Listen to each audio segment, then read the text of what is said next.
So, how are you, Joe? Doing great, thank you. How are you doing? How's Israel? I enjoy being here very much, and the weather's been beautiful. Very beautiful. Better than New York. We were fortunate enough to be on the top of a 34th floor of a spring that went like that in the middle of the night. That was exciting.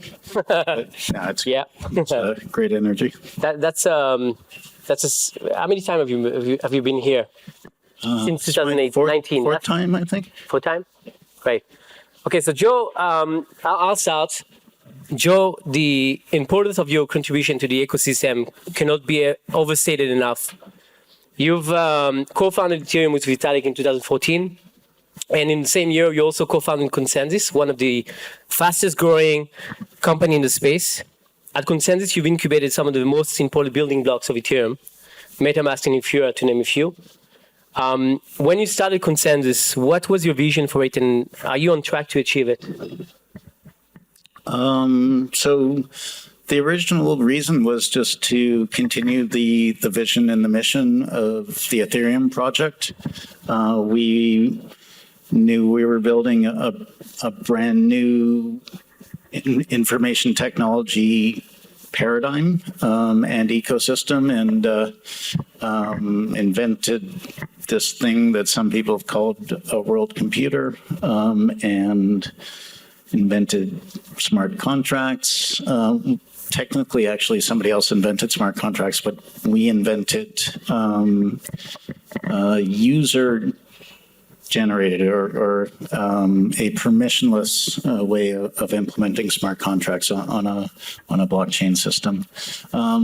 And we needed to figure out what decentralized applications were and how to build smart contracts. We didn't have any developer tools. We tried to build some applications early on, and the builders of those early applications ended up building tools like Truffle, Developer Suite, and Infura started because we had a whole bunch of test nets that we were maintaining for our own teams, and we figured we'd do it a little more efficiently, and then we figured, hey, we should invite the whole world to use this infrastructure.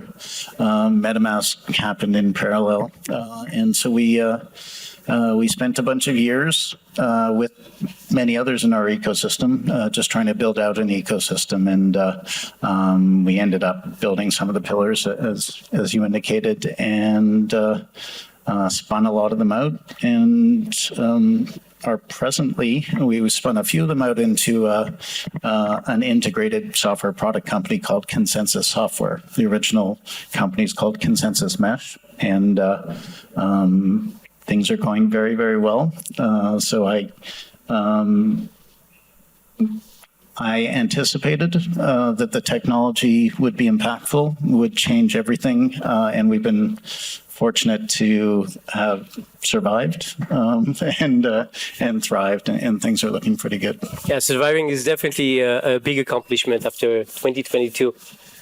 So the thesis here for Building Blocks is to put together a conference that give lessons and teach entrepreneurs and builders here who are building maybe the next Ethereum or maybe the next ecosystem.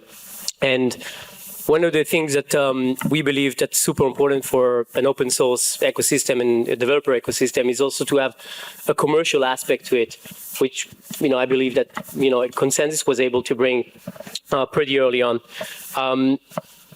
Could you tell us a little bit more about what do you think Consensus excelled at in shaping the Ethereum ecosystem, and what kind of mistake you had when reflecting back? You would do things differently? So I think we excelled at being persistent, being patient, and being obstinate. I think we just we drew a lot of great, bright individuals who were philosophically aligned to decentralization. So having a world or global paradigm shifting vision helps a lot. Helps everybody slog through when things get difficult. I would argue that we weren't commercially successful early on. We weren't really trying to make revenue for quite a while. We're just trying to foster adoption.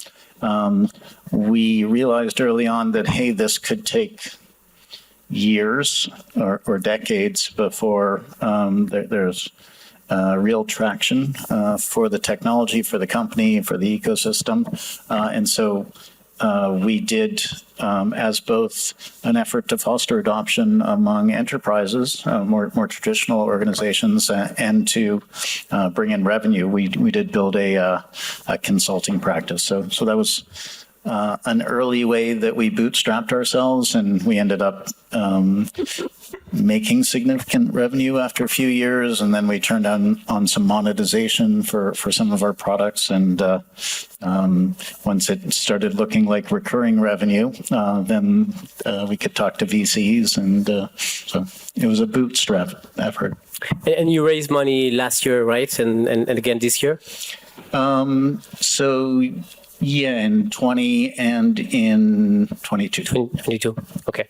So let's talk a little bit about Israel. Israel is already known as a big tech powerhouse. Do you believe Israel can become a Web3 powerhouse? And, what do we need in order to achieve the status? I mean, I believe we haven't achieved that status yet, but we're on track probably to get there. Absolutely. So Israel's been very significant in blockchain since early on. Israel was very much on the map in 2011, 2012, really 2012, I think, when people started to, and it was a lot of Bitcoiners here, and people started to realize, hey, there's a new trust foundation, decentralized protocols for money. Why don't we apply the new trust foundation to everything? And colored coins may have been invented here. I think there are a few colored coins projects that had a bunch of Israelis significantly involved. So the start of Web3 could be said to have happened here, and cryptographers, cybersecurity, startup nation. Yeah, of course, if there is focus, Israel will be a power. So you've been here in 2019 with the conference you guys put together into ETHTLV, right? So you've been here and you're here again today. Do you see any difference between those two eras? Something has shifted, moved, or this is the same industry that you witnessed back then? So it's hard to compare pre and post COVID everything, just because the COVID thing happened and it changed all of us. It changed the tech world, it changed the global economy, it changed geopolitics. I barely remember things pre-COVID. What I do remember was it was light and fun and very technical. And the energy here and the energy at the Starkware event is just super high. So I can't pinpoint something different that is specific to this community. Great. And can you tell us maybe in general, not just specifically to Israel, what are you most excited about in terms of technology, and blockchain, crypto in general, this year? And what do you think this ecosystem goes in next, decade? So I think it's finally on. And what I mean by that is if you look at the web, we had 20-something years ago, we had an internet boom where lots and lots of exciting ideas were tried, and there were lots of failures. There was irrational exuberance that led speculators to rush in, and there was a blow-off top. In our ecosystem, we've had several blow-off tops just because the pace of innovation is so rapid that we our cycles, our economic cycles are faster. And the blow-off top for the web led to a lot of creative destruction where people recombined, they took their experiences of things that weren't yet viable because the infrastructure wasn't mature enough. All of that was combined with just a general crushing of markets globally and geopolitical complications with 9/11. So everybody was in shock, as I think we're all still a little bit in shock with the economics and geopolitics and things that have happened in our ecosystem. But back then, the recombination and essentially the next 10 years of building was all about building the web economy, web commerce. And so I think we've tried some great ideas in our ecosystem, and we have had shocking events. But now we've built enough enabling infrastructure. We've built a new trust foundation and decentralized protocols, and in Ethereum and Bitcoin's case, at least, they're getting very significantly decentralized. Ethereum's trust foundation has enabled decentralized finance. So we've got these two enabling layers that have enabled a use case or an incursion into mainstream culture. So for the last millennia or a few millennia, trust has been imbued by authorities, top down through intermediaries, and that's the way we get things done. But we've built a new trust foundation, so we've got bottom-up trust happening, and the intermediaries in at least one sector of the economy, the entertainment sector, are being eliminated or right-sized.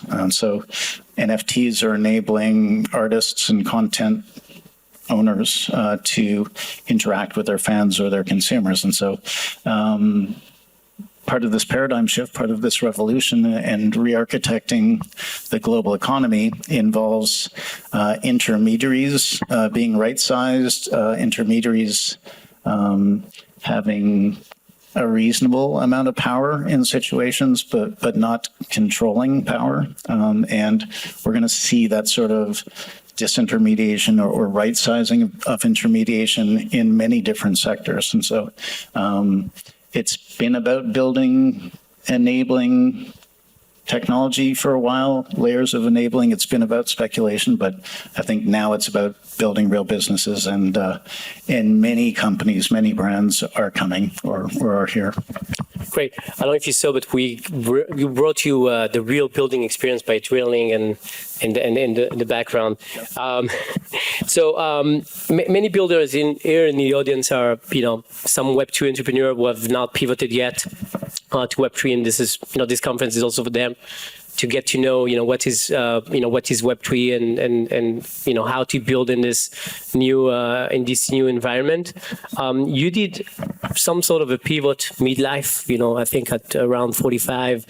Before that, you were, Wall Street, and now you're full on in Web3, probably one of the most influential person in the ecosystem.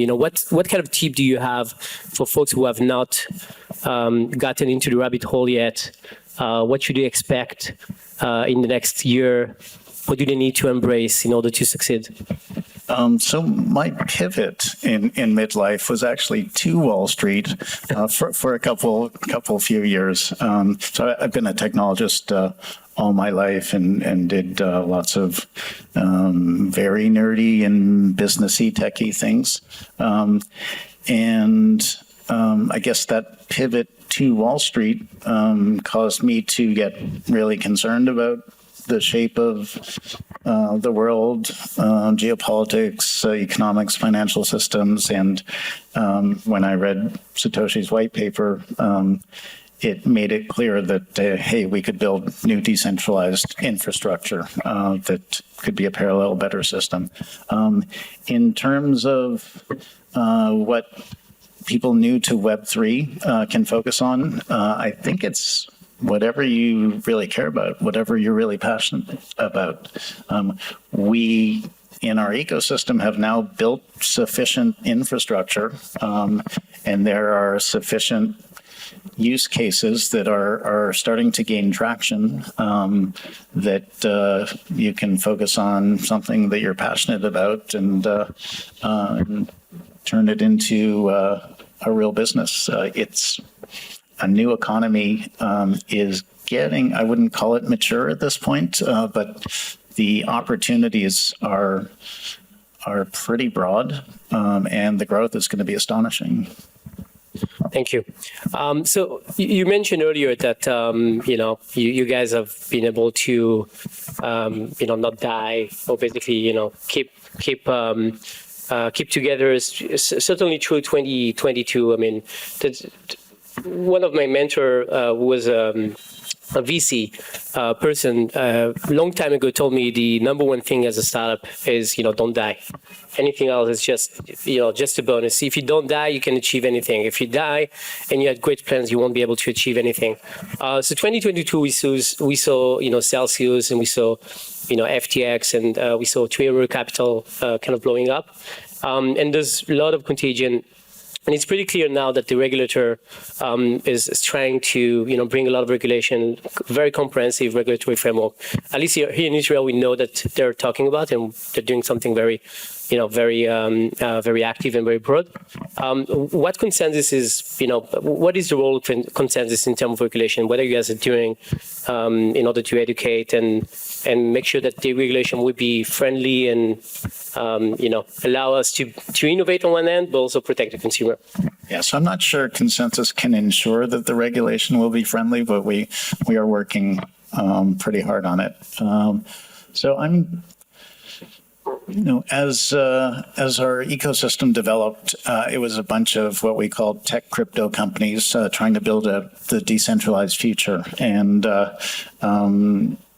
it started to get exciting to what we call CeFi organizations. Some of the good CeFi organizations brought more naive users to our ecosystem. We thought that was good. Some of them recognized that these blockchain systems are very slow, and eventually the transactions got really expensive. So centralized blockchains with cheaper transactions.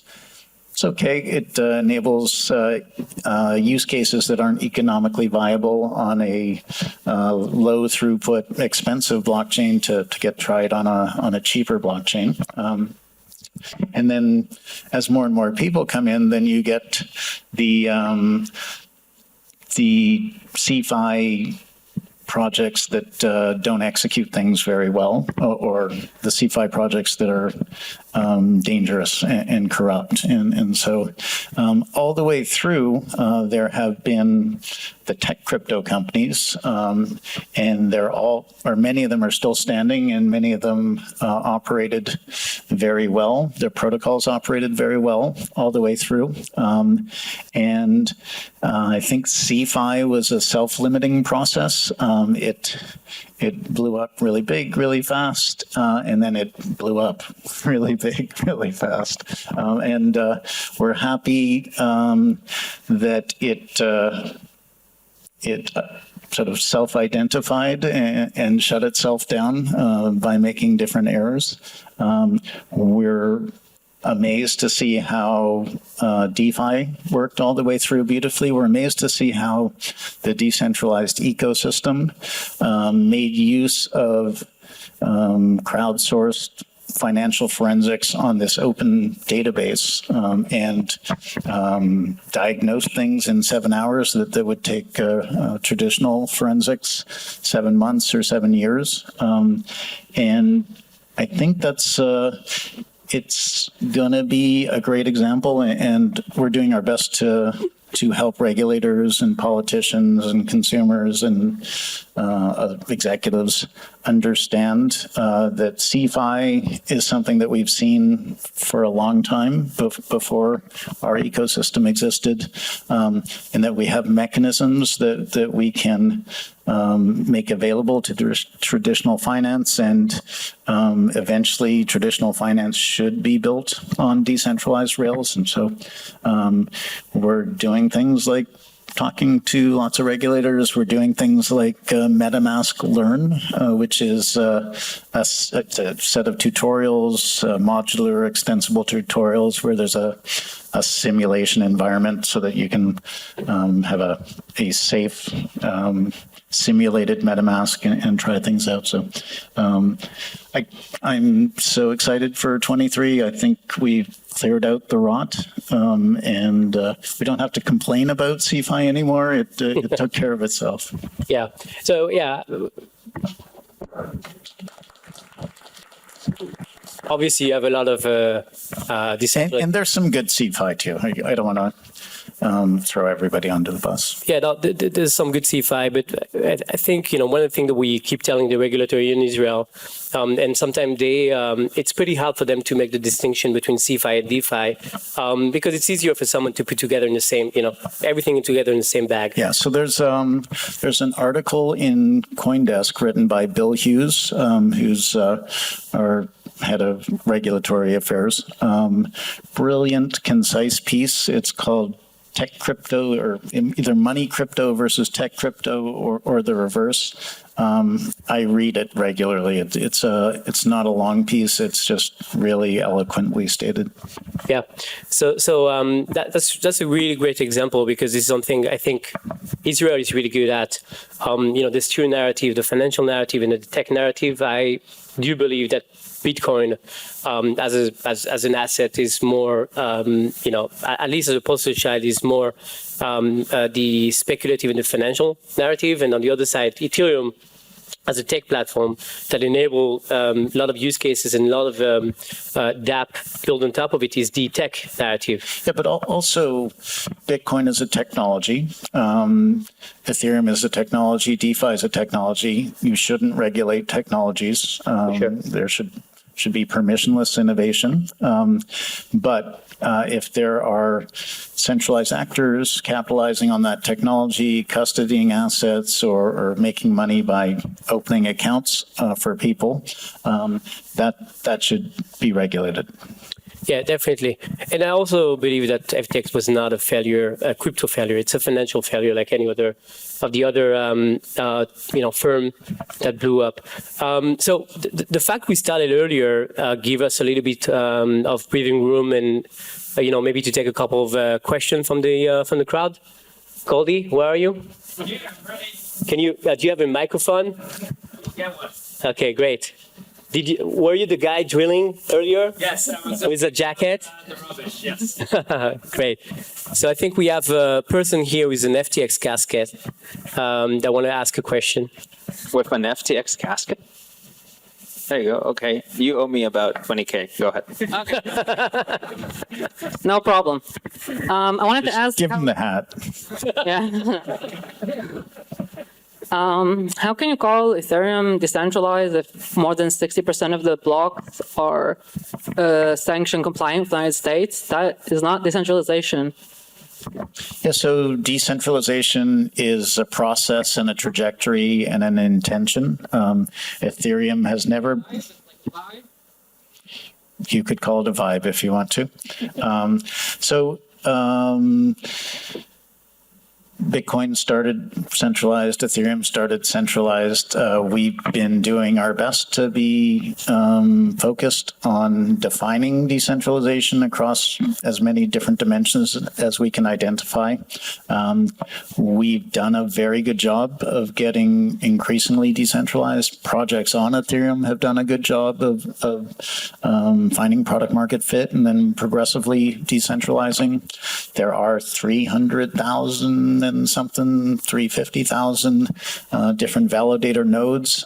We believe there are maybe 80,000 different individual actors that control those nodes on Ethereum. There are protocols being built that will make Ethereum censorship resistant at the protocol level. I agree with you, but we're working on it. Thank you. Rick, show of hands. I have a question. Yes, sir. Coming to you. This is, by the way, I'm going to write a book, How I Deteriorated from Being a VP and a Unicorn to a Runner with a Mic. Go ahead, sir. Who you are. Hi, I'm Eyal from DeepDAO. And tomorrow I'm speaking in a panel on a DAO day. And the first panel is called, What's the Problem with DAOs? And the second one is called, What's the Problem with DAOs? And the third one is called, What's the Problem with DAOs? What's the question? Yes, exactly. So I would like to hear your take on DAOs as part of the blockchain infrastructure. And maybe you can tell us what's the problem with DAOs. Thank you, Eyal. So there's nothing wrong with DAOs. There's nothing wrong with the concept. And I think there's nothing wrong with the many trajectories that the evolution of DAOs will follow. When people see problems, they're looking at a narrow time slice of a particular situation. In this current time slice, governance and so many different things are really problematic because it's an immature technology. And so if there is detail if you want. Voting systems are hard. Transparency is hard. Human beings are really difficult when they are trying to coordinate with one another. But it's an amazing invention where we can do what we've been trying to do, which is decision-making, coordination, governance. For millennia, we can do it much more out in the open. We can do it much more transparently. We can do it in greater real time. We can enable a broader group of people to take roles, to make proposals, to vote on proposals. We can build process. We can implement new kinds of voting systems, quadratic systems. So I guess the thing that's wrong with DAOs is that it's not 5 years from now. Actually, when you think about it, open source is a really good form of inclusion and some sort of DAO. The only thing that crypto could add to it is basically the incentive for people to really maintain and help and include their contribution. Yeah, absolutely. Not many people know, but aside from the fact that we're privileged to have Joe here, there's a person we need to thank who's Dror Avieli. This is our top Israel. Dror. Clap, show Thank you, Dror. appreciation. Stand up, Dror. Stand up. Dror Avieli has been part of Consensus for probably 4 or 5 years now. Yeah. And he's advocating for the Israeli builder community since the first day he joined. And thanks to him, a lot of this happened here. Dror, I don't know if you have a question to Joe, because you probably see him every day, but is there a question to anyone? A tough question, though. A tough question to Joe that we do in private. No, I mean, keep building, guys, and show that we can convert. I mean, I live in the Boston area, so sometimes people will tell me, but what about Zionism? And then my Jewish guilt will start working.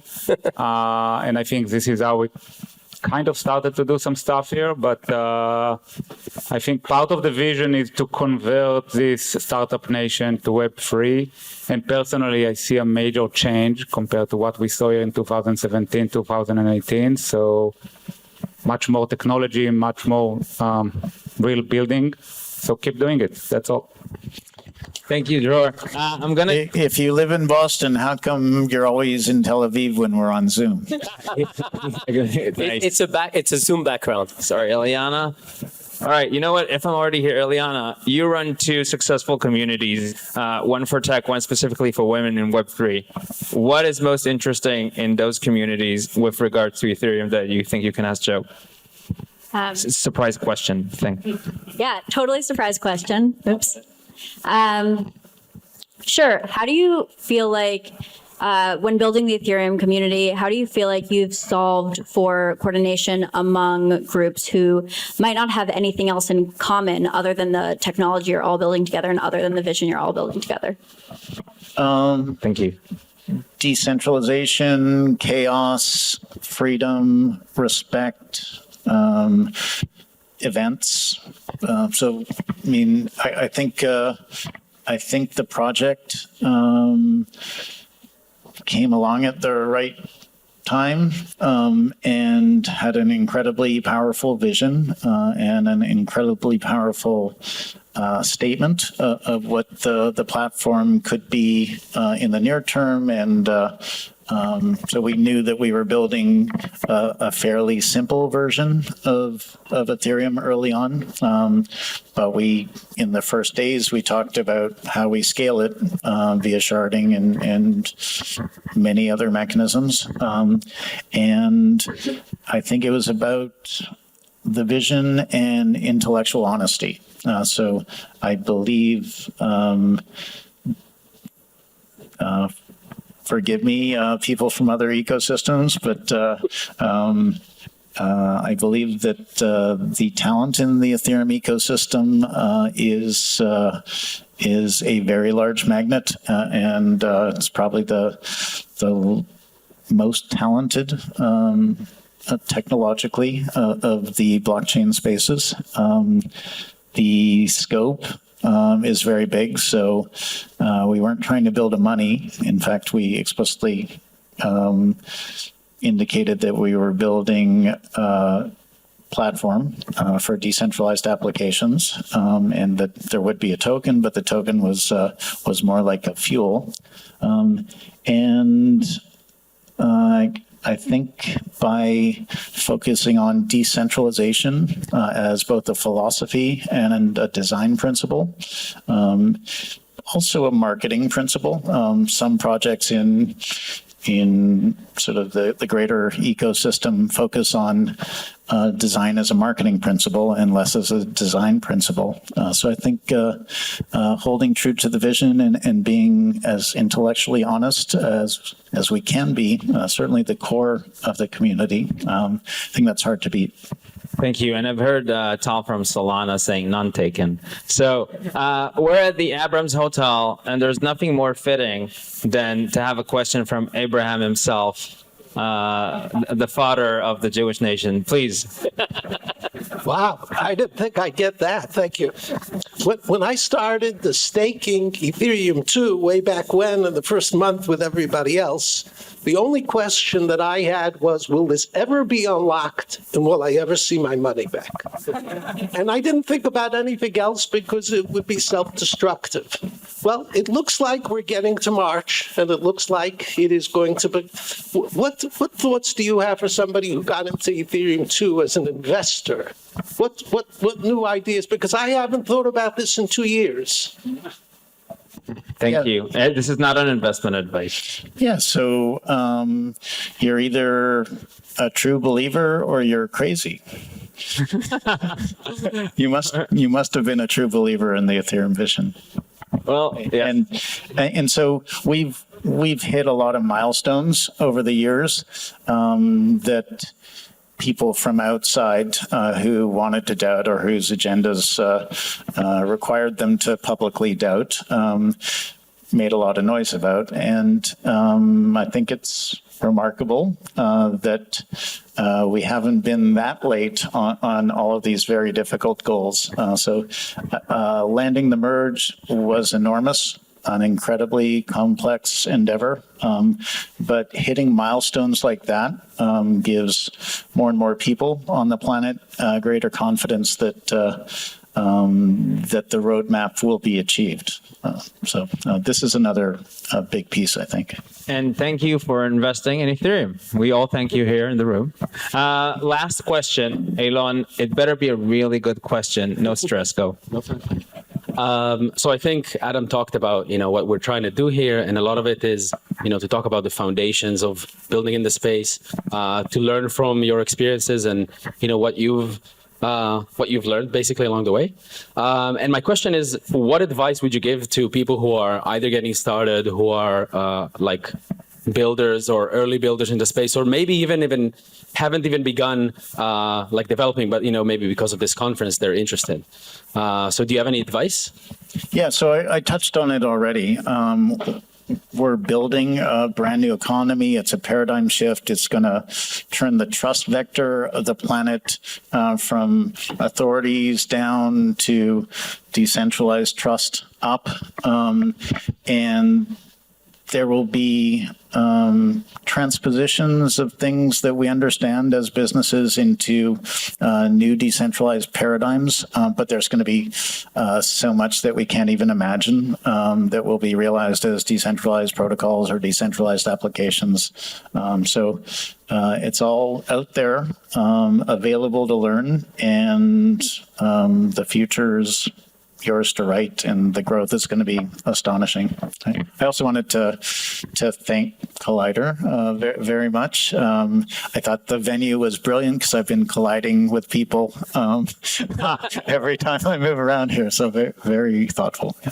And thank you, Joe, for your time. I mean, we're very grateful to have some time to ask you a question. I think that's a wrap. Thank you, everyone. Thanks, everyone. Yes, thank you so much, Adam and Joe. This was a brilliant conversation, and the first time you got 400 Israelis to be quiet. I'm sorry, probably 380 Israelis and 100 foreigners probably.